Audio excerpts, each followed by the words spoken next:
I should probably tell you two things before we start. Number one, I didn't actually count the steps. I think there's less than 10. Number two, clear your mind of the grade 11 nomenclature experience maybe, because when I say Alkane Nomenclature and you're thinking, okay, wait a second, all those other functional groups, Alkane Nomenclature sets the basis for all organic nomenclature. So we'll be able to transition from one into the next quite simply.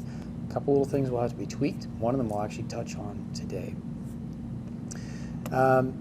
Moving on though, first big thing that you have to take care of is the longest continuous carbon chain is the root name. Now if I can just draw you a quick little carbon chain, we'll keep it nice and brief. We'll do this and we'll do that.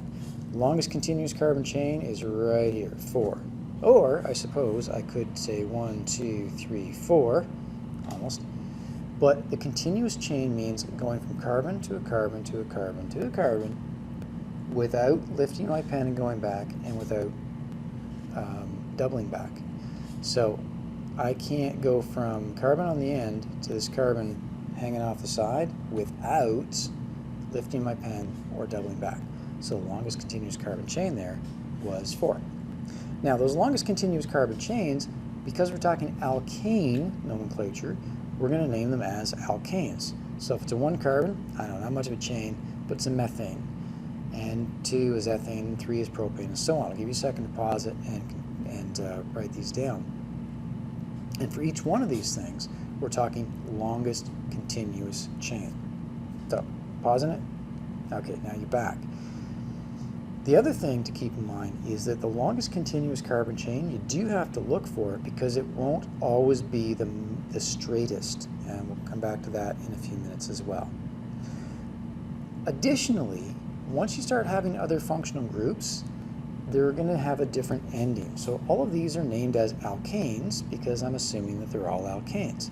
But if it was an alkene or an alcohol or something like that, the ending will be different, but the carbon count part will be the same. So a 3-carbon alkene will be a prop.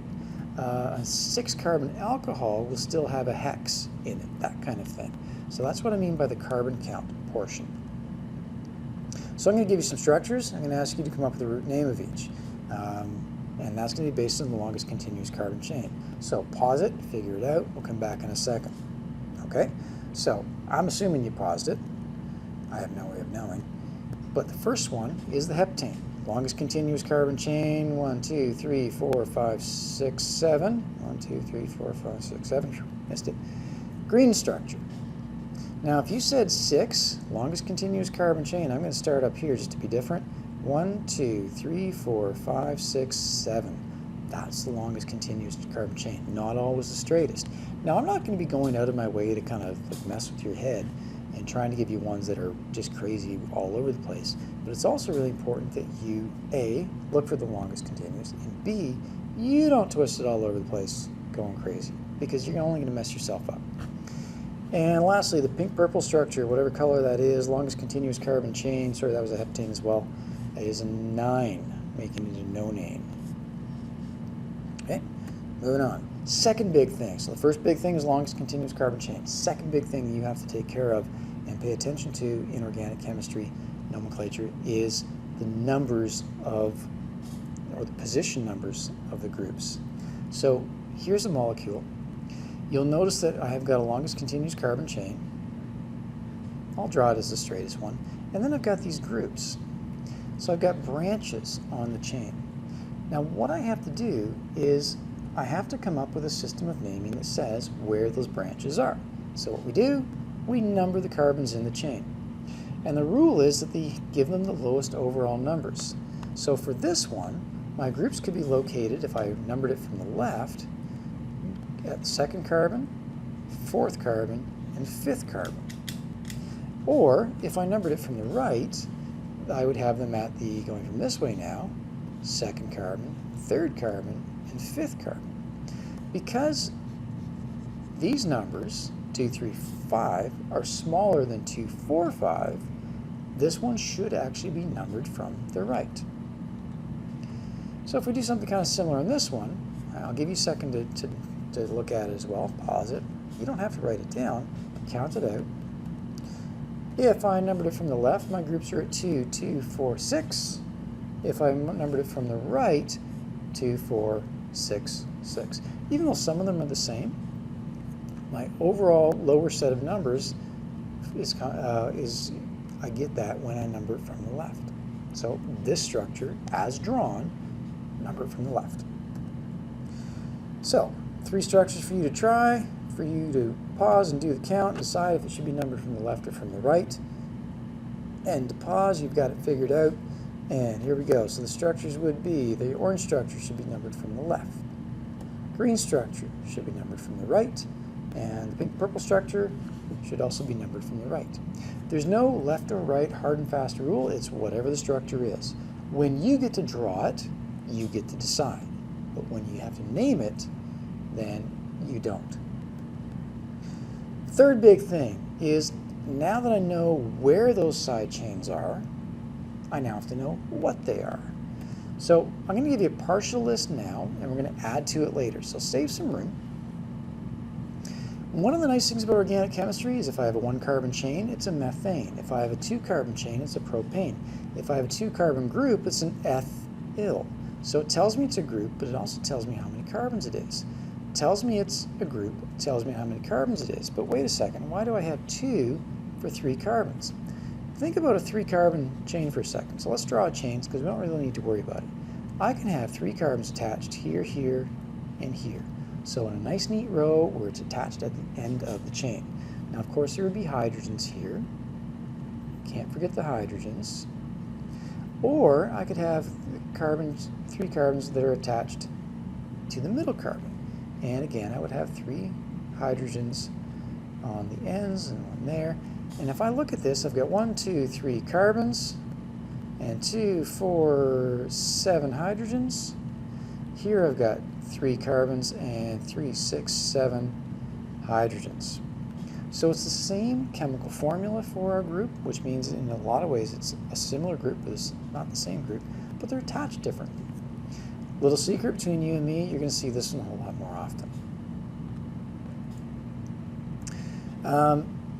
Eventually we're going to do those groups in alphabetical order, which means I'm going to put ethyl before methyl. I'll put isopropyl before methyl, but things like that. So it's alphabetical, not position number, alphabetical order. So I'm going to give you some to identify the side chains. 3 structures again. Pause it, figure it out. Yes, I know where they are, I know what they are, but identify them. Use the number system as well. Okay, we're done that. So looking at the orange structure, be 3 ethyl, 2 methyl. Now what if you had 2 methyl, then 3 ethyl? No problem, because you've identified where and what, but start thinking about putting the whole thing together where the groups are alphabetical order. Green structure, 3 methyl, 5 methyl. Hey, they're the same. Could I put them together? Eventually, yeah, that comes one of the later steps. And I also have the pink purple structure, 4 ethyl, 2 methyl, 5 ethyl. Again, I could eventually put these together. We'll talk about that very soon. There might be a priority group. What's a priority group? Well, a priority group,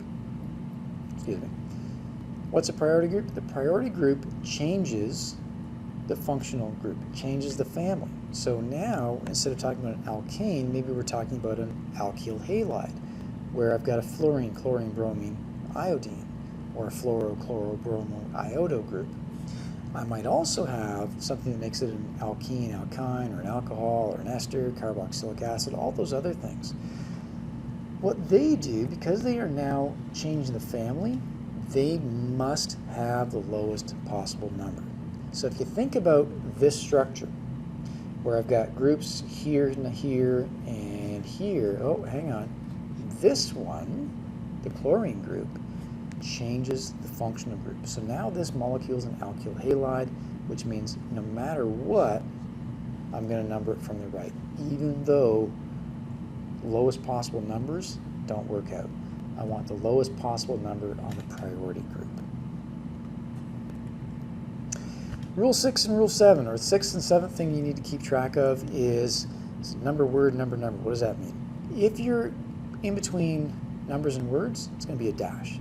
Between 2 numbers, it's going to be a comma. That's all there is to it. So it's going to look like something like this: 3 dash ethyl dash 2 dash, or in the next one, if I've got two numbers beside each other separated by a comma. Now we're getting into the put it all together things. So similar groups can be grouped. Okay.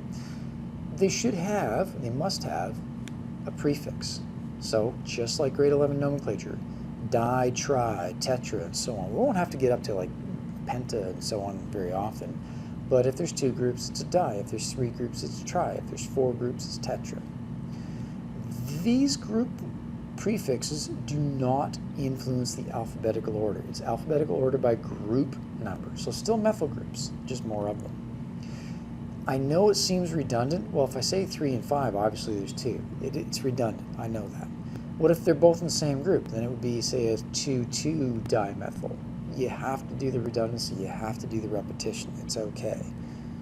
So if I start putting it all together, longest continuous carbon chain, group here on carbon number 2, ethyl group on carbon number 3, start putting it all together, that would be a 3-ethyl, 2-methyl hexane, and I actually don't need that dash there. That could all be one word. Same thing with the 910, that would be steps I had at one point. Take a pause, figure this one out. Longest continuous carbon chain, direction of numbering, yada yada yada. 3,5-dimethyl octane. And do I have one more? I do have one more purple compound, pink purple. Take a pause, longest continuous carbon chain, and so forth. And come back and we say that that should be a 4-ethyl, 2,5-dimethyl heptane. Again, group numbers. Sorry, not group numbers, group names. Methyl comes after ethyl. Adding more stuff to it doesn't, we'd have to tweak a couple things like the priority group, ending, but carbon counts are going to be the same. 2 carbons is always F, that kind of thing. Okay, so we'll try some of this in class. We'll give you lots of practice with it, and hopefully once you start getting a comfortable feel for it, you'll find that organic nomenclature is actually pretty easy. Talk to you in class.